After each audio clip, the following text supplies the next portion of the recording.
Hello friend, welcome to my super class. तो friends, आज की हमारी सुपर क्लास में हम पढ़ने वाले हैं क्रिस्टलीय ठोस के प्रकार यानी कि टाइप्स ऑफ क्रिस्टलाइन सॉलिड। इससे प्रीवियस वीडियो में हमने क्रिस्टल लैटिस, यूनिसेल और टाइप्स ऑफ यूनिसेल के बारे में समझा था।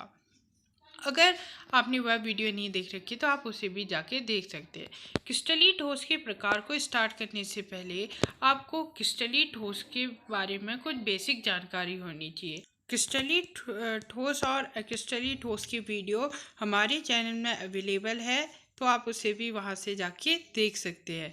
तो फ्रेंड्स, क्रिस्टलीय ठोस चार प्रकार के होते हैं। नंबर 1 आणविक, आयनिक, धात्विक तथा सहसंयोजी क्रिस्टलीय ठोस। आइए हम इनके बारे में पढ़ते हैं कि आणविक क्रिस्टलीय ठोस क्या होता है, यानी कि मॉलिक्यूलर सॉलिड क्या होता है।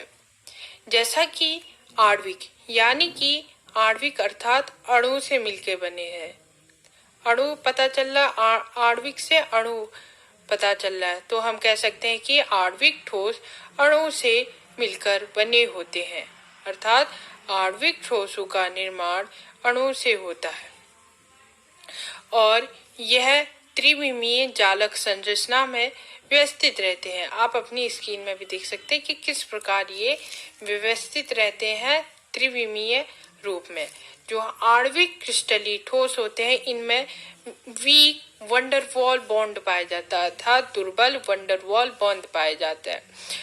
अगर हम इनके गुण के बारे में करें तो यह आणविक क्रिस्टल ठोस प्रायः मृदु, कम गलनांक, वाष्पशील और कुचालक तथा कम गलन ऊष्मा वाले होते हैं। यह कम गलन ऊष्मा वाले इस प्रकार होते हैं क्योंकि इनमें वीक वंडरवॉल बॉन्ड पाया जाता है। अगर हम इसके उदाहरण देखें तो इसके उदाहरण हैं शुष्क बर्फ, मीथेन, CH4, अमोनिया NaCl तथा आर्गन यानी कि आर्गन। अब नंबर 2 हमारा टॉपिक आता है आयनिक क्रिस्टल यानी कि आयोनिक क्रिस्टलाइन सॉलिड। आयनिक क्रिस्टलाइन सॉलिड, आयन हमने पढ़ा था कि एक पॉजिटिव आयन होता है, एक नेगेटिव आयन होता है। तो आयनिक जो क्रिस्टलीय ठोस होते हैं वह धन तथा ऋण आवेश से युक्त आयन होते हैं, अर्थात उनमें धन आवेश भी पाया जाता है और ऋण आवेश भी पाया जाता है, जिस कारण उन्हें आयनिक क्रिस्टलीय ठोस कहा जाता है। आयनिक क्रिस्टलीय ठोस भी प्रायः त्रिविमीय जालक में व्यवस्थित होते हैं। आयनिक क्रिस्टलीय ठोस में प्रबल वैद्युत स्थितिकी बल पाया जाता है। ठीक है फ्रेंड, प्रबल वैद्युत स्थितिकी बल पाया जाता है। आपको इस प्रकार भी क्वेश्चन पूछा जा सकता है कि आयनिक क्रिस्टल में कौन सा बल पाया जाता है या कौन सा बॉन्ड पाया जाता है, तो इसमें प्रबल वैद्युत स्थितिकी बल पाया जाता है। आयनिक क्रिस्टलीय ठोस कठोर, भंगुर, उच्च गलनांक, अत्यधिक गलन ऊष्मा तथा विद्युत तथा ऊष्मा के दुर्बल चालक होते हैं। इसके उदाहरण हैं क्षमसीय और गैसीय तथा कुछ लवण इसके उदाहरण। आइए हम सहसंयोजी क्रिस्टलीय ठोस यानी कि कोवैलेंट क्रिस्टलाइन सॉलिड के बारे में पढ़ते हैं। तो फ्रेंड्स, तो सहसंयोजी क्रिस्टलीय ठोस होते हैं वो एक या एक से अधिक प्रकार के परमाणु एक त्रियामी जालक में सहसंयोजक बंध द्वारा जुड़े रहते हैं। अर्थात मान लीजिए कोई एक क्रिस्टल है, इस प्रकार से हम इसे द्विविमीय तल में दिखाते हैं, तो आपके जो इनमें जो एक क्रिस्टलीय सॉलिड है, इसमें जो ठोस होते हैं, जो ठोस एक या एक से अधिक परमाणु जो होते हैं वो त्रियामी जालक में व्यवस्थित रहते हैं, उनमें सहसंयोजक बॉन्ड पाया जाता है, जुड़े रहते हैं, अर्थात वो सहसंयोजक बॉन्ड द्वारा जुड़े रहते हैं। सहसंयोजी क्रिस्टल अत्यंत प्रबल संयोजकता बंध द्वारा जुड़े, अर्थात स्ट्रॉन्ग कोवेलेंट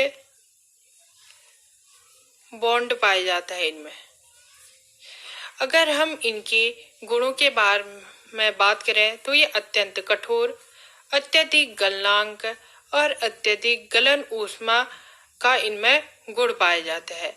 इनके प्राय उदाहरण हैं डायमंड, जो कि आपने बहुत ही सुना होगा डायमंड, इसकी आपकी घड़ियां बनती है आदि बनता है diamond. Quartz, silicon dioxide इसके उदाहरण हैं।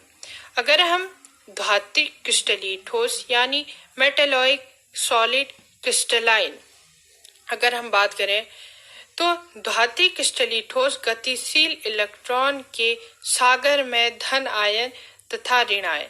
मान लीजिए कि ये आपका एक धात्विक क्रिस्टलीय ठोस है, इसमें इलेक्ट्रॉन गति कर रहे हैं। अगर इलेक्ट्रॉन में कोई धनायन आ जाता है तो उसमें धात्विक क्रिस्टलीय ठोस होता है। अतः हम परिभाषा से कह सकते हैं कि धात्विक क्रिस्टलीय ठोस में गतिशील इलेक्ट्रॉन के सागर में धन आयन उपस्थित रहते हैं तथा इसमें धन आयन उपस्थित होते हैं। अगर हम इनमें बात करें तो धात्विक क्रिस्टलीय ठोस में वैद्युत आकर्षण सहसंजक बल पाया जाता है। अगर हम इनके गुण की बात करें, ये अत्यंत कठोर होते हैं, ये मध्यम गलन ऊष्मा तथा विद्युत तथा ऊष्मा के सुचालक, इनमें तन्यता और आघातवर्धनता का गुण पाया जाता है। तन्यता और आघातवर्धनता उसे कहते हैं तन्यता अर्थात उसे खींचा जा सके अर्थात उसे हम खींच करके कितना भी लंबा, आघातवर्ध अर्थात पीट करके एक चादर के रूप में बदला जा सकता है, उसे उसका आघातवर्धित कहते हैं। इसके उदाहरण हैं सोना तथा चांदी। तो फ्रेंड्स, आपको ये वीडियो कैसी लगी ज़रूर बताइए। ऐसी ही और वीडियो के लिए हमारे चैनल को लाइक करें, कमेंट करें तथा सब्सक्राइब करें। तो फ्रेंड्स, नेक्स्ट वीडियो में हम पढ़ेंगे पैकिंग एफिशिएंसी के बारे में। Thank you, have a nice day.